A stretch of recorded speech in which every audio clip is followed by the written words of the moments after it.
Are distractions good or bad? How to deal with distracted kids?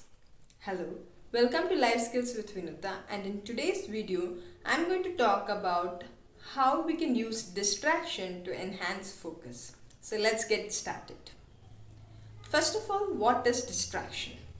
Distraction is directing your attention to something else other than the task that you're doing. It can be any form of distraction within ourselves or external. It can be in the form of any senses or in thoughts. Distraction need not essentially be a bad thing, but making a habit out of distraction can make things bad. Kids are naturally exuberant and energetic, and asking them to sit at one place and concentrate or focus for a long period of time is unfair and too much to ask from a kid. So, how can we use distractions to enhance their focus? One thing that we can definitely do is include a lot of breaks. As I've said in my previous video, also, having an attention span of more than 10 minutes is difficult, and especially for kids. So, what's the solution? The child can be given little breaks after maybe 10 or 20 minutes. And when I say break, it need not be real physical break where the child gets up and goes, but it can be a break from the activity that the child is already doing. For example, if the child is already reading, you can ask the child to write for some time. Then again come back to reading.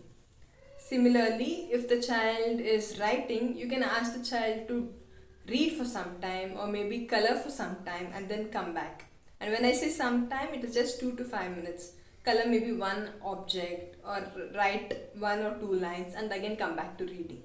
So in this way, if we keep switching the activities or induce little breaks, the child will be able to focus better, and he or she will not get bored easily.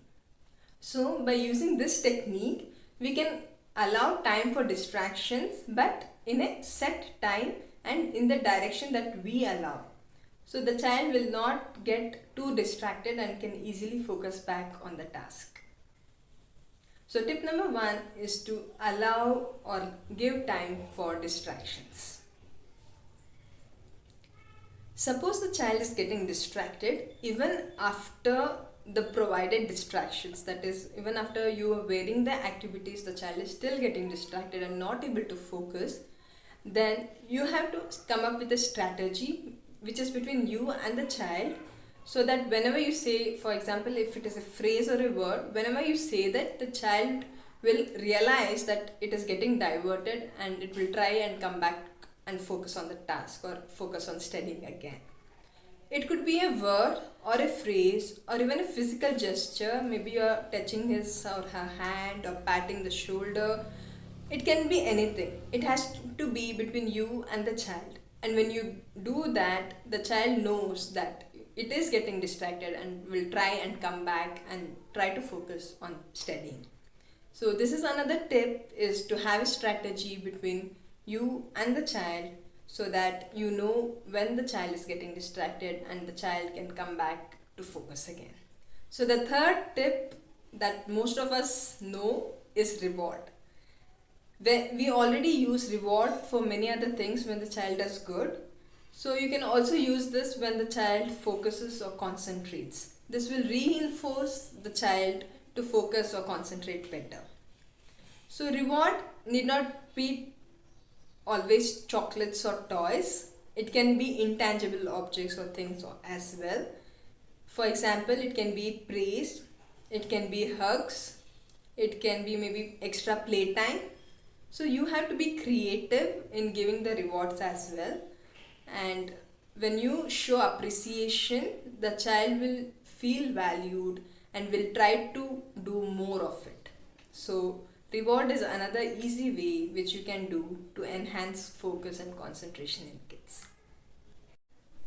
So these were the 3 tips or techniques that you can use to enhance focus and concentration in kids, especially on how to deal with distractions. Thank you so much for watching. If you have found this useful, please do share it with your friends and family, especially those who have kids. Let it benefit them as well. Thank you so much again. This is Vinuta, and I'll see you in my next video. Bye bye.